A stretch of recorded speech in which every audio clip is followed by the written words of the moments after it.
geleya ani mugani flanyi la bara la ni geleya do ko ni oyo do e karanga da to li oye on ga dala dumuni fon ko folo wolo songo ko geleya ka fara coronavirus ka ona nyongo ni sayno e ba flani mugani fla a geleya ko ni ulu sorolo o ka odu yere fana wuli la toro ko ula wasa ka nye soro ula ni ka soro ko ni ala kle ni ka adi maw ko ni uluma wala minye faso yere ko no mino munye ka ulu ko ni la bara ni ka ulu sa katemeni bayele mali femu ko ni beke an fi ni ka babado ulu la femu no lubina ka ulu ko ni kulutinti nono na nyongo ulu bi se ka ke fereye wasa ka se ka soro ko ni nya soro la ana udi awma la se kono nana faranyonka kulu do mumbe société civile ko ni mbulula holo faranyonka ka kule ni sariya do ko ni utali ko ye ka fo sariya ka taka mawla kana mamuno no lude be warbulu flala dunti la mo ko ni ulu ko fo wali ma yuruko ke ba ulu ko fo ka bo ula kuna fondela muno no lu fene bo sega sega ke fo u ka bo dibila no journaliste d'investigation ñu ulu bi se ka makaranti gomi ni sariya en kumalla ko ni tara sente kono nana kulu muno no ulu sigle me sariya ko ka uno lu sigira min boro kula ana dodi aw ma bi farkulo nyana je o kuna foni nyala mami ni aliye Edson Arantes do Nascimento ni beba wele ko pele ala yale mini jikoni odoya ni alam sayina December kalo kili mugani kono to ba plani mugani fla ala mi kundone ndo ka fo farkulo nyana je koni dunge ba ale de koni tumbe sanfe nga ala ka wele sira ama aunga maw ulu koni temena akabarakelunga onna odojira awla la sila nuni nyanga bakuru bawe biya mem sema do farani ka wala saw ka bokuna siri ula amba fawi ka kaw bismillah renouveau jabarani o ka ina fanye bakuru baw ulu fawi chugo mina mi civil faranyonga kuludo ulu koni wulila hanin kata sente ula machuga mina sharia do koni obisika taka mado koni ulu makara mamunu ni ulu dibe mawkufo mununu ulu yurugo ke baw ulu ye ani ka bokuna fondila mununu ulu be baraw koni ulu ke wasa munu be dibila ulu ka se ka bo dibila ninka do jonye yuruku ke baye no ye journaliste d'investigation maw olo ye olo bi se ka lakana chugumi sariya ko kuma yin utara sente kono kulo mununu lo be sariya ko o ka na manya may sulmande unu koni o sigira kenen yere bonyatu me sulmande bulo an ga cide Umar Koita ayan sama kibariya dawla kabo keneka kala sominike yuruko barola o ba yira imagara ma fangatigi do uluka waliala wala mini aboli mandi uye wa agela ka bonko sebe agela ka bon o do kuma kono nana ma minun ka bara benendo o ma sharia kerengerelen kangata mimbu latanga o do kuma kono nana ni jekulin koni ni damakashi sebe nke ka nyeshin sente moma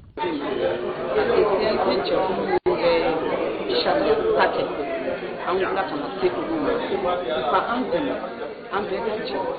asharia plasinga yami batu muko mwimbe akake muko kelenyo akake chekuluyo akake journaliste kuna politi dai mimbe la somini ke chieli la jamana na fulu chieli wala jamana bien public de yoro do chieli la o mumbe la somini ke katiku la kana ni akila fora kusebe sente mofe katemeni uka commission loye wa gira ka fo kuna ne jekulu ndeme akala yinu ko sabati na fo ko ka loi de position kela anga jamana la ka ka ye avec secrétaire ye ambu ka be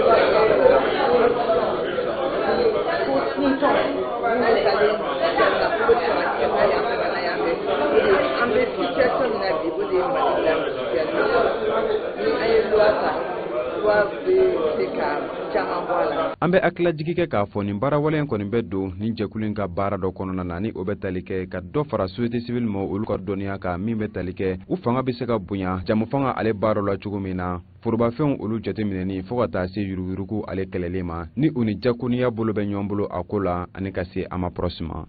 Amita sanfe kala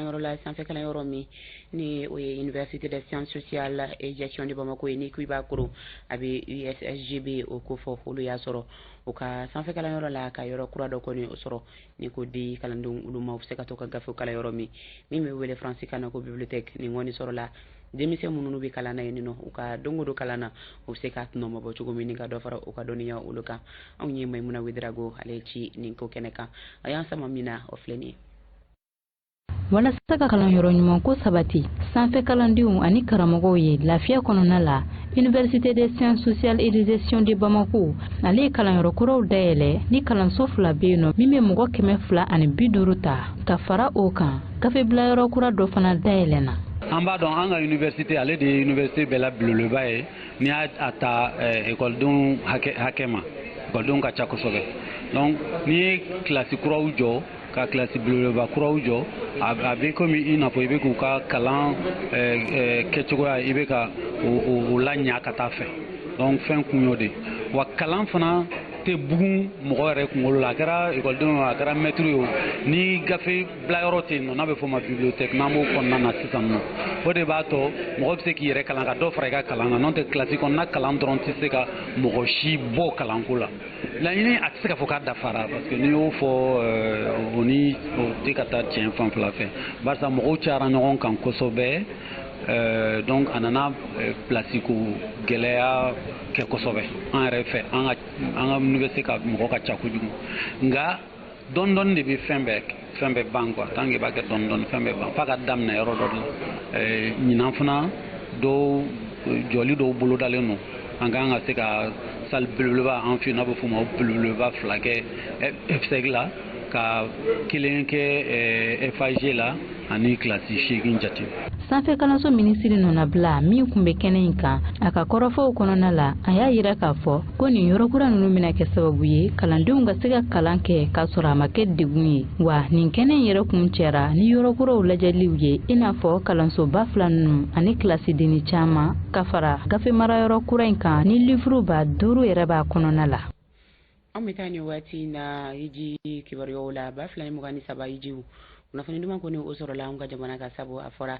san tɔw la an tun bɛ ma hakɛya mun kɔni olu bɔ ko o dira an ma Saudiya ma ɲɛmaaw kɔni olu fɛ a yirala k'a fɔ min ye maa 13 n'a kunkan fɛn 300 ni 23 o de kɔni o fɔlen don malidenw na minnu n'olu kɔni kan ka taa Saudiya jamana kɔnɔ ni ka to ka hiji baaraw kɔni olu kɛ ka bɛn ni 2023 o hijiw ye o kunnafoni kelen bɛ a yira an na k'a fɔ min bɛ tali kɛ manifinw olu si ko o la ko kɔni ko wulila ni ka bɔ yen nɔ don n'a nataw la min bɛ nin kibaruya in kɔni a bɛɛ lajɛlen fɔ an na o di aw ma an ka lasiw olu kɔnɔ. Ola an bɛ taa cakɛyɔrɔ kɛnɛ kan cakɛyɔrɔ min ni ale de bɛ baarako o ɲɛɲini ka di denmisɛnw olu ma ni o ye ANP ye a sɔrɔ a ka 2022 o kɔni lajɛ dɔ ni ko ta ko filanan kɔni o sigi min na o kɔni bɛ dadon kɛ u ka san baara bolokɛlaw olu kɔni o kan o baara sigila ni alamisa yɛrɛ la décembre kalo tile 29 na u sera ka baara minnu kɛ ka bɛn ni san kuncɛw ye baaraw bɛ danga min na anu kan ka minnu bolo da u kɔni ɲini bɛɛ lajɛlen kɛ kibaruya ye ni ka sega kan anw ye maa min sɔrɔ ka taa anw jigiya fa o kɛra Umu Gaku ye a y'anw sama min na o filɛ nin ye. A sigikun jɔnjɔn de ye ka se u ka baaraw taabolo ɲɛfɔ mɔgɔw ye u ye min sigi sen kan a bɛ san 2 bɔ ka fara o kan a bɛ baara ɲininaw bilasira ani baara minnu kɛra olu jaabi da mɔgɔw tulo kan hali n'o y'a sɔrɔ u ye gɛlɛya caman sɔrɔ ANP agence ye jaabi ɲuman fɛnɛ caman sɔrɔ u ka baaraw okumu kɔnɔna la. Donc un résultat de partager Nawya ye anga plan de travail annuel bafla ani mugani fla ye biwulula ni fla ni yake kame biwulula ni fla de kera donc ça ni placement ke fana o emploi salarié ni ata anga résultat na deuxième semestre la année 2022 ambe 42% la ni ata kame bina ni fla o placement mun kera NP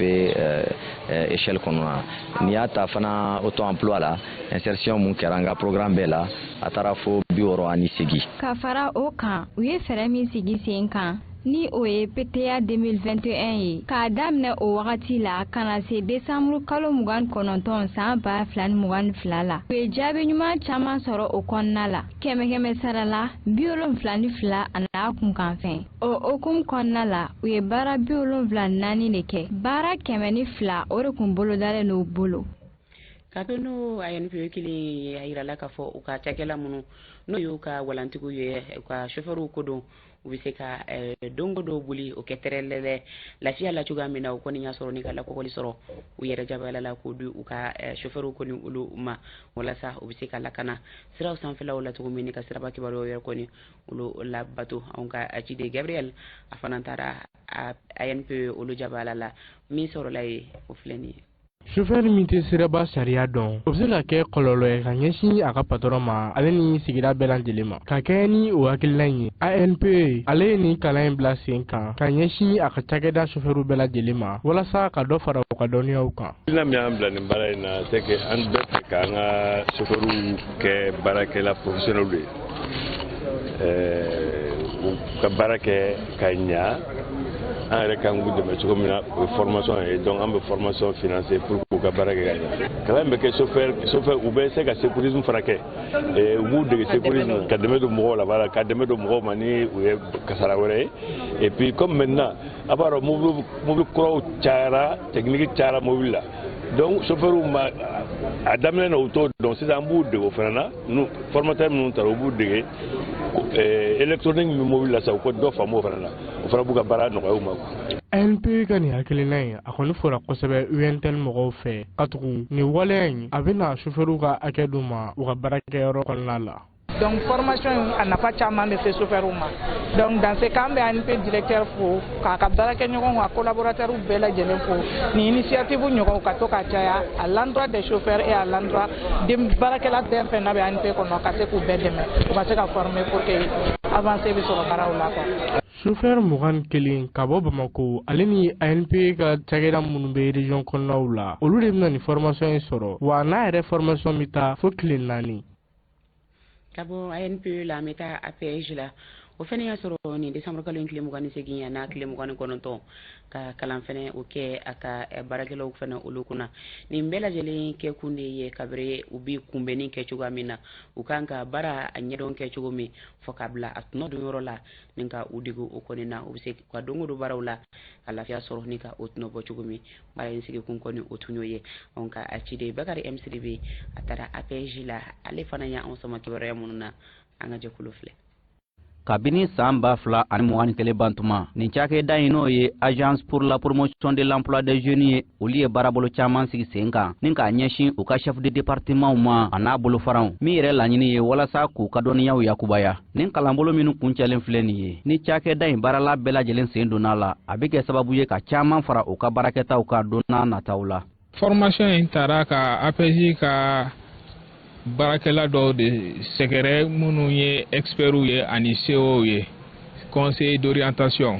parce que ni jeunes yɛrɛ bɛ na APJ la a kɛra coordination a kɛra direction ye u bɛ sin olu de la olu de bɛ ɲɛfɔli ba caman k'u ye u ka se ka faamuyali sɔrɔ APJ ko la ka faamuyali sɔrɔ APJ yɛrɛ ye mun ye APJ bɛ mun kɛ dɛmɛ la APJ bɛ mun di jeunes ma pour que u fana ka se ka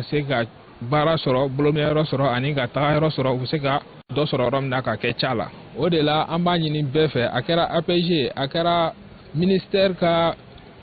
baarabolo wɛrɛw ye an k'an bolo di ɲɔgɔn ma an ka former pour que an bɛ se ka jɛ ka jamana denmisɛnnin ni jamana musow bilasira u fana ka se ka dɔ sɔrɔ baarako la pour que ɲɛnamaya bɛ sabati. Min ye APJ cakɛlaw ye olu y'u ka nisɔndiya yira ka kɛɲɛ ni kalanbolo in sɔrɔli ye ani k'a jira k'a fɔ u na fɛn bɛɛ kɛ walasa dɔnniya minnu sɔrɔla ka olu lawaleya. Formation in a kɛra nisɔndiyaba de ye parce que fɛn min de don c'est quelque chose an tun b'a fɛ ka nin makɔnɔ a mɛnna et l'occasion vient de nous présenter ni formation kɛra c'est que ça ne fait que nous réconforter a nana na tuma na n hakila fana ka kan k'an dɛmɛ ko caman de la baara caman nin ka kan k'an dɛmɛ a la an bɛ an ka direction fo plus particulièrement an b'an ka directeur général fo ani an ka direction personnelle bɛ an b'u fo an b'u barikada. A bɛ t'i jɔ maa 50 bɔ ɲɔgɔn ko la olu de tun bɛ kalanbolo in kɛnɛ kan minisiri ɲɛkɔrɔ APJ ɲɛmaa y'a jira k'a fɔ laɲini minnu kɛlen don nin kalanbolo in kɛnɛ kan u na fɛn bɛɛ kɛ walasa olu na se ka lawaleya don n'a nataw la. an filɛ fɔ ka bakurubaw la an y'a jira u la k'a fɔ an bɛ san min foritɔ filɛ n'o ye 2022 ye gɛlɛyaw kɔni a bisimila ni gɛlɛyaw ye o gɛlɛya na donna ni an ka karankadaw olu sɔgɔli ye kabiri janvier kalo tile 9 o la ka bɔ o la min bi tali kɛ Ukraine gɛlɛya o ye deku sigi an ka jamana kɔnɔna o la min ye dɛmɛbaw olu cuncuni ye an ka jamana ye nin bɛɛ lakodɔn ɲinasa in kɔnɔna na wa koba min yɛrɛ fana ni o bɛ diɲɛ kɔnɔ n'an ka jamana masako a kan o ye coronavirus ko o ye ninnu kɔni kɛra degun ye minnu ni 2022 an kɔni y'a labaara ni o degun baw kɔni o ye wa o wolola sɔrɔ yɛrɛ fana o kan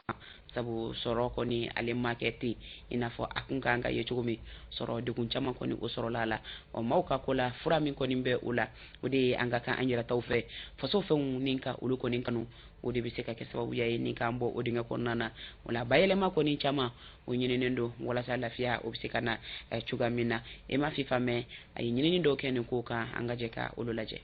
Mali ye jamana ye min be fɛn caman san kɔ kan ka don a ka dugu kɔnɔna la san 2022 kɔnɔna la jamana ɲɛmaw ka fara dugudenw kan gɛlɛya caman ye olu sɔrɔ juru talenw sarabaliya da dumunifɛn sɔngɔw yɛlɛli tajiko gɛlɛya coronavirus bana Ukraine kɛlɛ ani a ɲɔgɔnna caman an tɛ se k'olu sara wa an tɛ se ka juru sɔrɔ o fana nana ni gɛlɛya ye jamana ka musaka ko ta sira fɛ an bɛ suma caman sɔrɔ an t'a yɛlɛma a yɛlɛmabaliya in b'a to a bɛ se ka tiɲɛ wa a bɛ se ka bɔ fana sira wɛrɛw fɛ gɛlɛya minnu kɛra kalo 6 in kɔnɔ an y'a ese k'olu de kunbɛn kalo 6 min bɛna laban sisan donc ne kɔni ɲɛna min tun ka gɛlɛn n'a bɛɛ ye o tɛ bɛna ka ban. Hali n'o y'a sɔrɔ maliden minnu sigilen bɛ jamana kɔ kan olu bɛ sefa wari miliyari caman ci kana jamana kɔnɔ juru sarabali dɔw fɛnɛ dun bɛ yen nɔ olu bɛ miliyari bɔ ka fara nin bɛɛ kan dɛmɛba caman olu ni Mali ma se ka baara kɛ o y'a to jamana sɔrɔ ma yakubaya kosɛbɛ. Sɔrɔba ma kɛ barisa ɲangini in kɔnɔna la n'i ye anw ka jamana yɛrɛ sɔrɔ jateminɛ kɛmɛ sara la 60 dulonnen bɛ kɛnɛma la sanni feere an ka bɔ nin fɛn ninnu kɔnɔ an b'an ka ninnu ta ka taa feere kɔfɛ ten an ka yɛlɛma don a la an ka jamanaden minnu sigilen bɛ kɔfɛ olu bɛ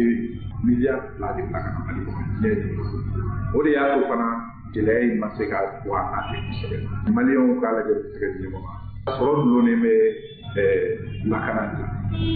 ni mankan bɛ jamana o jamana o sɔrɔ bɛ dɔgɔya. Jateminɛw y'a jira k'a fɔ walasa jamana sɔrɔ ka yakubaya fɛɛrɛ minnu sigilen no sen kan olu taabolow kan ka yɛlɛma misaliyala kɔɔri 100 sara la 99 o bɛɛ de bɛ bila ka taa kɔ kan n'o y'a sɔrɔ Mali jamana yɛrɛ bɛ kɔɔri mun sɛnɛ n'a y'o bayɛlɛma k'o kɛ fini ye o feeretɔ la dɔ bɛ fara a ka sɔrɔ kan 100 sara la 6 o b'a to Mali ka sɔrɔ tɔ bɛ yakubaya ka taa fɛ wa malidenw fɛnɛ bɛ hɛrɛ sɔrɔ o de kama Modibo Mao Makalu ni ale yɛrɛ ye sɔrɔ busobaga dɔ ye ale b'a yira k'a fɔ san 2023 natɔ in ni taabolow yɛlɛmara Mali yɛrɛ ka se ka bayɛlɛmali kɛ a ka jamana kɔnɔ ka sɔrɔ k'a bila ka taa kɔ kan o nafa ka bon kosɛbɛ.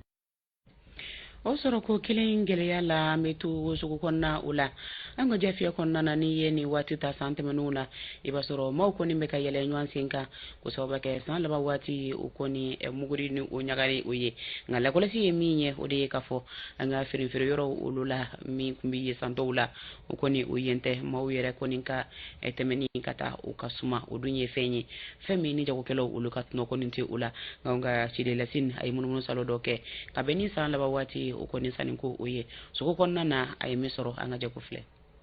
Kɔrɔlen Bamakɔ suguba la ni dɔw yɛrɛ b'a wele Arayida ni sanyɛlɛma tɔ tora tile 3 ɲɔgɔn ye yen fini bitigiw kɔni bɛ fa sannikɛlaw la nka an tɛmɛna bitigi minnu la ɲina o cogoya kun tɛ feerekɛlaw yɛrɛ ka fɔ la o kɔni ju bɔra kun caman de la. ɲinan sugu ka gɛlɛ a ka gɛlɛ yɛrɛ de salon da ka fisa ɲinan da ye parce que salon sanu dɔɔni kɛra ɲinan yɛrɛ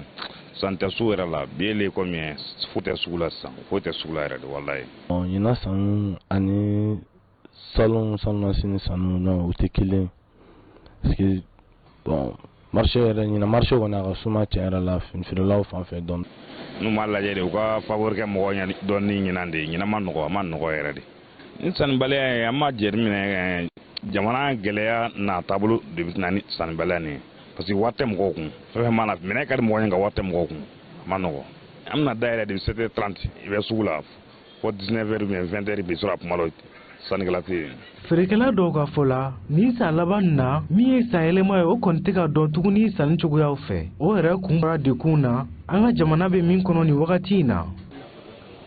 bon 31 kɔni 31 tiɲɛna Mali la o 31 tɛ Mali la 31 tɛ Mali la tugun c'est plus de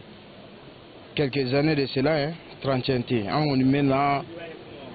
minɛnkuraw bɛ bɔ dɔɔni ka kɛ dɔrɔn i kana dɛsɛ i ka nasɔngɔ la i ka dɔɔni sɔrɔ bon sinon 31 tɛ Mali la tugun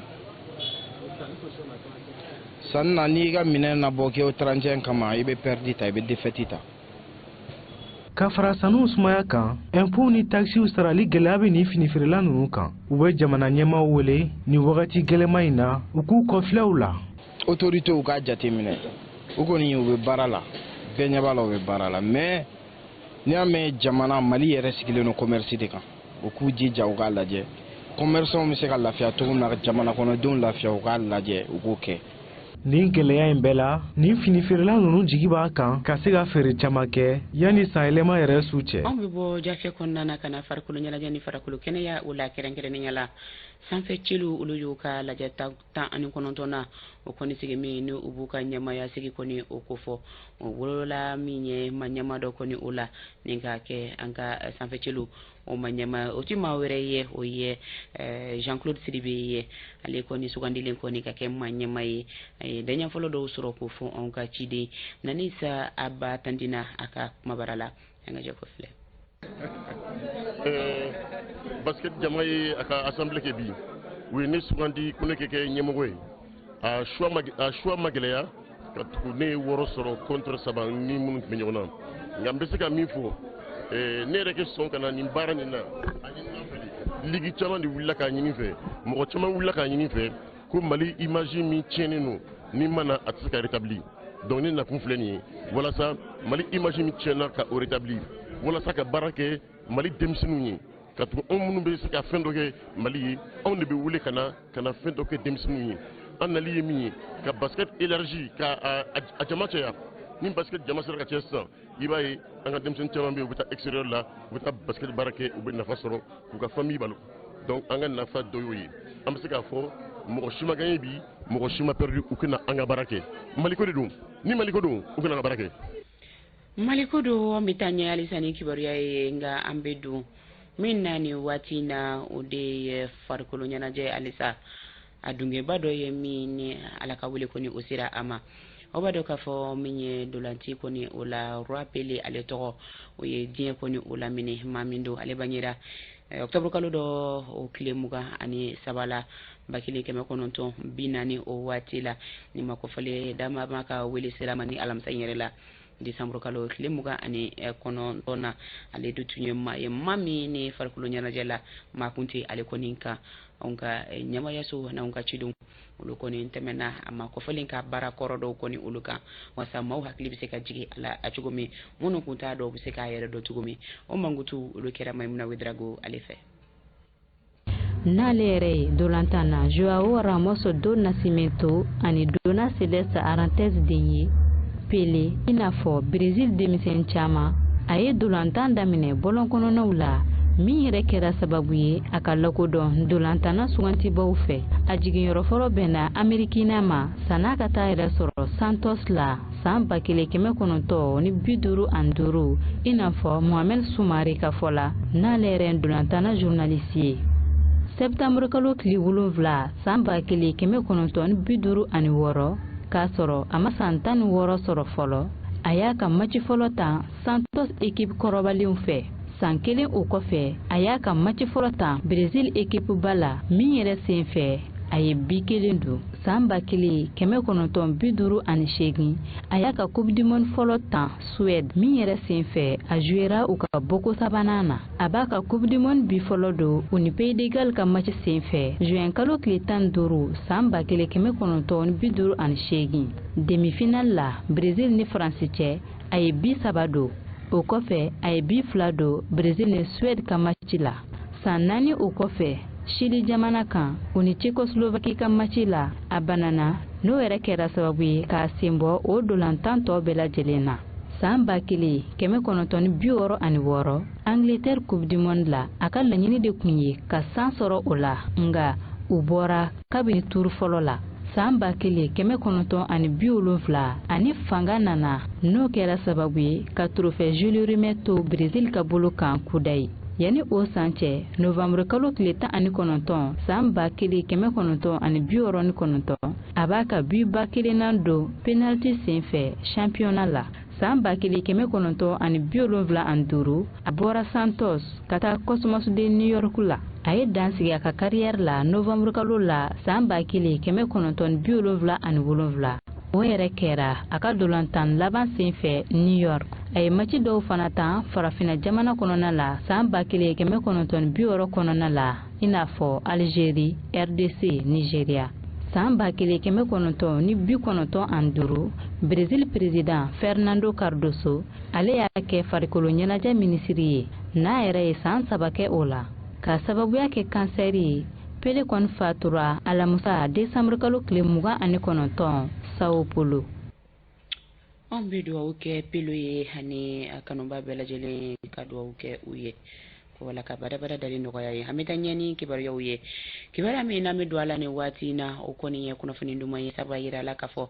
anw ka finitigiw kɔni olu ye wuli ka jɔ kɛ ni u ta kɛɲɔgɔn ye minnu n'o ye rusiw ye ka se ka don ni fariya wale tigilama olu kɛlɛli kɔni o la. An sɔngo a yira la k'a fɔ min ye fariya wale tigilama camanba olu de bɔra baara la Golengo ni kunnafoniya dira studio tamani kɔni o fɛ k'a fɔ ni araba in yɛrɛ la u ye ni wuli ka jɔ kɔni o kɛ décembre kalo in tile 28 na ba 2022 in na a yira la k'a fɔ Bura commune na an sɔngo min ye Golengo ye ni ma caman kɔni u bɔra nin na o ka faro ka ko anw ka finitigi ma kelen olu kɔni ma bi nin kɛnɛ kɔni kan. Anw bɛ na ni waati na Seko ani Dongo la min bɛ anw nata Kajolo o cercle la. Kajolo n'an donna yen nɔ an bɛ taa festival kɛnɛ kan festival min ni o ye woniri min ni ale kɛra jumantɛnɛ ni décembre kalo tile 28 ana tile 29 olu kɔni y'o o baara kɔni o sigi nin kɛra kɛnɛ ye u ka Seko ni Dongo kɛnɛ ye u bɛ fɛ u ka dugu kɔni ka ayamba ani kɔrɔlen minnu bɛ jamatɛnɛ ka o kɔni jira diɲɛma la. Sikaso n'a lamini na Drissa Diallo ale de bɛ anw kunkan ko kibaruyaw olu di an ma a ye min sɔrɔ nin kɛnɛ kan o filɛ nin ye.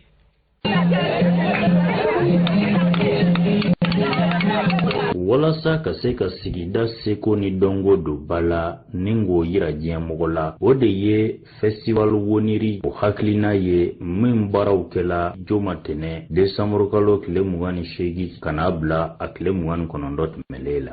So dɔn yiridɔn ɲɔgɔn tɛ sani an ka taa bala mɔgɔ wɛrɛ ka laadala kow la n'an ye an yɛrɛ ka laadala kow to bala mɔgɔ wɛrɛ bɛ na nɔfɛ ni mɔgɔw ko ne ma ko an bɛna ni jama modèle sɔrɔ ani a bɛna réussite en vraiment a dabaliban kun ne minɛ cɛkɔrɔbaw bɛ sirakɔrɔ min kan an k'o fɔ k'o yira ɲɔgɔn na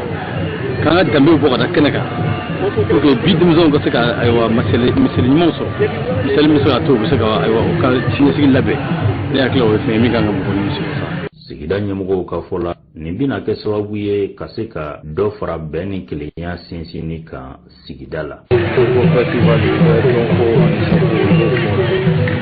Donc an nana an ye jama ye anw nimisi wasa an ye fo mɔgɔ sama sɔrɔ an ye fɛn minnu ye an ye fɛn minnu mɛn donc a bɛ jigin d'anw ma sigi d'anw ma donc k'a f'i ye jumatɛnɛ nali an ma nimisa an ka nali la parce que an hakili bɛ fɛn minnu na an ye fɛn ye mun tɛmɛ ka bɔ kan. Fɔli dumaw dɔn hakili jagabɔw fo ka taa se Seko ni Dongo saradaliw fiɲɛw ma nɛgɛsoboli ndolantan ani sigida fɔlɔw olu de kɛra ka festival woniri jomatɛnɛ o ta k'o gale kɛnɛ ɲɛnamaya min kɛra sababu ye ka yen sigidalamɔgɔw ɲɛnafin bɔ. Woniri nin tun ye o tako fɔlɔ ye an bɛ foli kɛ jumatɛnɛkaw bɛɛ lajɛlen ye Kajolo n'a mara bɛɛ lajɛlen ko u fo Sikaso kɔnɔna na o de bɛ dansigi an ka bi lasew yɛrɛ fana o la n'an b'a la k'a fɔ aw ye faamuya caman o sɔrɔ ni Ala ma basi kɛ sini aw ni Lamisa Sanogo bɛ ɲɔgɔn sɔrɔ kunnafoniya kɛnɛ kɔnɔ nɛgɛ kanɲɛ 19 fɛn kanɲɛ 30 nka anw ma wele sisan min ye CNT kibaruyaw ye olu bɛ d'a kan baara tɔw olu bɛ nalen a y'aw sɔgɔlen to renouveau la wasa bɛ aw ye a k'an bɛɛ don nataw la.